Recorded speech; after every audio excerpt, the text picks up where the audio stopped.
اللہ کے حق کے فوراً بعد والدین کے حق دیکھنے. سورہ بقرہ کی آیت نمبر 83 اس میں بھی اللہ کے حق کے بعد والدین کا. سورہ نساء کی آیت نمبر 36 اللہ کے ساتھ شرک مت کرو، اللہ کی بندگی میں کسی کو شریک نہ ٹھہراؤ، والدین کا کے ساتھ حسن سلوک. سورہ انعام کا 19واں رکوع توحید خداوندی کے فوراً بعد والدین کے ساتھ حسن سلوک. اسی طرح یہاں اور ایک مقام تو اور ہے جو ہم اپنے منتخب نصاب میں پڑھ چکے ہیں، جہاں اس طرح بریکٹ کیا ہے اللہ نے، انشکر لی ولے والدین، کرو شکر میرا اور اپنے والدین. اس میں نوٹ کر لیجیے کیونکہ ادائے حقوق کا فلسفہ ہے، جیسا کہ میں تمہیدی جو گفتگو پہ عرض کر چکا ہوں. معاشرت کے اندر اصل سے دیکھتی ہے کہ کس کا کیا حق، وہ حق ادا کیے. اس میں ظاہر بات ہے کہ سب کا بڑا حق تو انسان پر اللہ، خالق وہ، مالک وہ، رازق وہ، اور حقیقتاً رب بھی وہی ہے، پالنے والا وہی. البتہ پالنے میں اللہ نے ذریعہ بنایا ہے والدین کو. انسان وجود میں آتا ہے والدین کے ذریعے ہی. یہ جو بھی نعمت وجود عطا ہوئی ہے اس میں بھی ذریعہ واسطہ والدین. پھر جو ربوبیت ہے، پالنا پوسنا ہے، اس میں بھی اللہ کی ربوبیت کا سب سے بڑا ذریعہ، خاص طور پر اس وقت جب کہ انسان اپنے پاؤں پر کھڑا نہیں، جیسے کہ آگے آ رہا ہے رب ارحمہما کما ربیانی صغیرا. اے رب جب کہ میں بالکل چھوٹا سا تھا، مجھے تو اپنی ضرورت احساس بھی نہیں، میں اپنی کسی ضرورت کا شعور بھی نہیں رکھتا تھا، انہوں نے میری کیئر کی ہے، مجھے پالا توسا ہے، میری ضروریات فراہم کی، یہ میری تکلیف پر خود جاگتے رہے ہیں اور تڑپتے رہے، اپنا پیٹ کاٹا ہے اور مجھے کھلایا ہے.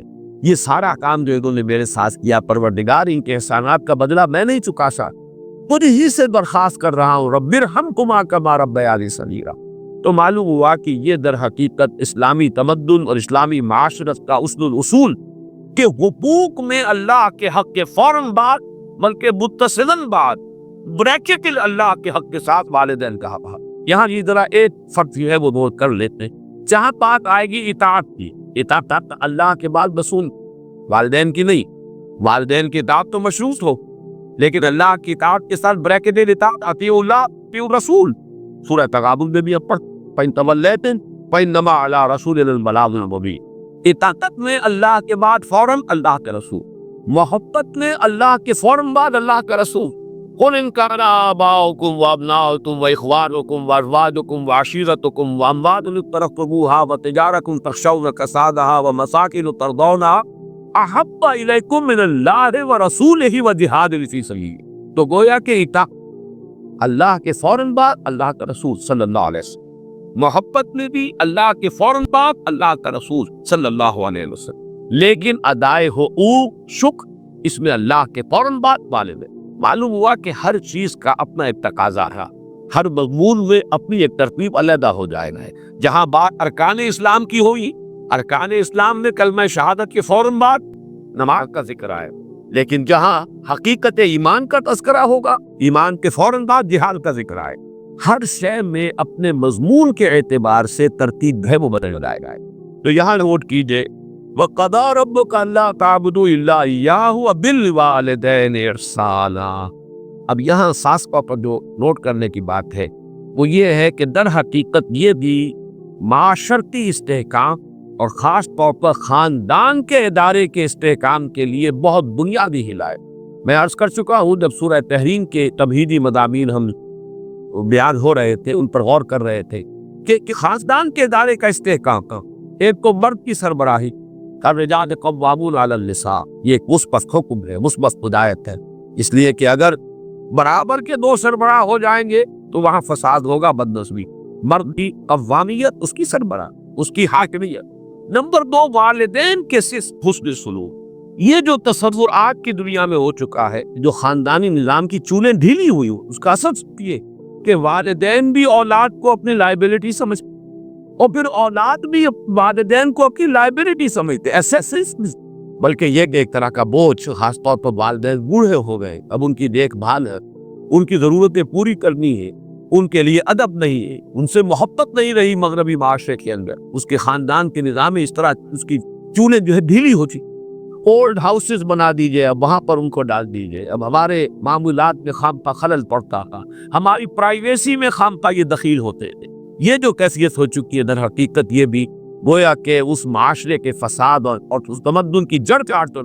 لہذا قرآن مجید نے، جیسا کہ میں اس سے پہلے عرض کر چکا ہوں، کہ جیسے یہ ہال ہاؤس کی لمبائی، چوڑائی، اونچائی، یہ 3 ڈائمنشن سے، اسی طریقے سے خاندان کے ادارے کی پہلی ڈائمنشن رشتہ ازدواج ہے، ایک مرد اور ایک عورت کے مابین، جہاں سے تو خاندان کی بنیاد پڑی۔ اس کے استحقاق کے لیے الرجال قوامون علی النساء، مرد جو ہے قوام ہے عورتوں، پھر جب کہ اولاد ہوئی، اب سیکنڈ ڈائمنشن ایڈ ہو گئی، اب والدین اور اولاد کا رشتہ ہے، یہ رشتہ مستحکم ہو۔ اس رشتے کے ضمن میں ہم وہ مثبت اور منفی دونوں پہلو دیکھ چکے ہیں جو ہمارے اس منتخب نصاب میں آ چکے ہیں۔ سورہ طغا، والدین کو ہدایت کی گئی، ان من ازواجکم واولادکم عدو لکم فاحذروہ انما اموالکم واولادکم فتنہ۔ ایک طرف وہ خود محتاط ہو، ان کی محبت کی وجہ سے کہیں تم اپنی آفت برباد نہ، ان کے لیے جو بھی کرنا ہے اچھے سے اچھا کرو، لیکن حلال کے دائرے کے اندر، اللہ کے حقوق کو، اللہ کی حدود کو قائم رکھو۔ دوسری طرف مثبت حکم دیا گیا، یا ایھا الذین آمنوا قوا انفسکم واہلیکم نارا، اہل ایمان اپنے گھر والوں کو، اہل و عیال کو، اپنے آپ بھی، اپنے اہل و عیال کو بھی آگ سے بچاؤ۔ یہ تمہارا مثبت فرض ہے، یہ تمہاری مثبت ذمہ داری، تمہیں یہ فرض ادا کرنا ہے کہ ان کو اچھی، ان کی تربیت کو، ان کو اللہ کی طرف، اللہ کے دین کی طرف ان کو رغبت دلاؤ، تاکہ ان کی آپس سنورے اور وہ آخرت میں جہنم کے عذاب سے بچ سکے۔ اب یہاں جو ہے در حقیقت یہ دوسری ڈائمینشن آ رہی ہے کہ اگر والدین کا ادب، ان کا احترام معاشرے کے اندر یہ قدر موجود ہو، تو پھر والدین بھی اپنے آپ کو پورے طور پر انویسٹ کر دیں گے اولاد کے اندر۔ لیکن اگر عام طور پر یہ نظر آ رہا کہ اولاد تو والدین کی پرورش، تو والدین بھی پھر فکر کریں گے، اپنی کمائی میں سے کچھ بچا کر رکھے، اپنے مستقبل کے لیے کچھ اہتمام کرے، وہ اپنے آپ کو پورے طور پر انویسٹ کرنے کے لیے تیار نہیں ہوں۔ اور جیسا کہ آج کل آپ مغرب میں دیکھ رہے ہیں، خاص عمر ہوئی ہے، لڑکے کو بھی گھر سے نکال دیا، جاؤ کو کھاؤ پیو کماؤ، یہاں تک کہ لڑکیوں کو نکال دو، جاؤ اپنے پاؤں پر کھڑو۔ اس لیے کہ اب ہمیں جو کچھ کمانا ہے وہ اپنے مستقبل کے لیے، اپنے بڑھاپے کے لیے، اپنا بڑھاپا انشور کرنا ہے، ہمیں اس کے لیے آسائشوں کا اہتمام کرنا ہے۔ ہم تمہیں اب اپنی لائبلٹی نہیں سب کچھ۔ اللہ کا فضل و کرم ہے کہ ہمارے مشرقی معاشرے میں ابھی تک وہ اقدار موجود ہے کہ والدین بھی اپنے آپ کو بالکل لیا انویسٹ کرتے ہیں اولاد، اعتماد، اس لیے کہ اولاد بھی بالعموم یہ شکل ابھی ہمارے معاشرے میں موجود ہے کہ بڑھاپے میں والدین کے وہ کا سہارا بنتے ہیں، ان کے لیے، ان کی خدمت کرنے کے لیے اپنی امکانی حد تک قبر بستہ رہتے تھے۔ تو یہ بھی در حقیقت باہمی اعتماد، خاندانی کے ادارے کے استحکام کا ایک بہت بڑا وہ بات ہے جو یہاں تفصیل سے آ رہی ہے۔ وَقَضَىٰ رَبُّكَ أَلَّا تَعْبُدُوا إِلَّا إِيَّاهُ وَبِالْوَالِدَيْنِ إِحْسَانًا، والدین کے ساتھ حسن سلوک۔ اور اس مقام پر، اس مضمون پر، یہ مقام ضربۂ سلام ہے قرآن مجید، جتنی تاکید یہاں آئی ہے اور جتنے اسلوب کے ساتھ اس کو بیان کیا گیا ہے یہاں، واقعہ یہ ہے کہ یہ ضربۂ سلام چوٹی ہے قرآن مجید کی اس اِمَّا يَبْلُغَنَّ عِندَكَ الْكِبَرَ أَحَدُهُمَا أَوْ كِلَاهُمَا، اگر پہنچ ہی جائیں تمہارے پاس کبر، بڑی عمر کو، بڑھاپے کو، احدہما، ان دونوں میں سے کوئی ایک، او کلاہم، یا وہ دونوں، فلا تقل لہما اف، تو انہیں اف تک مت کہو۔ یہ اف کیا شے؟ اف عربی زبان میں کہتے ہیں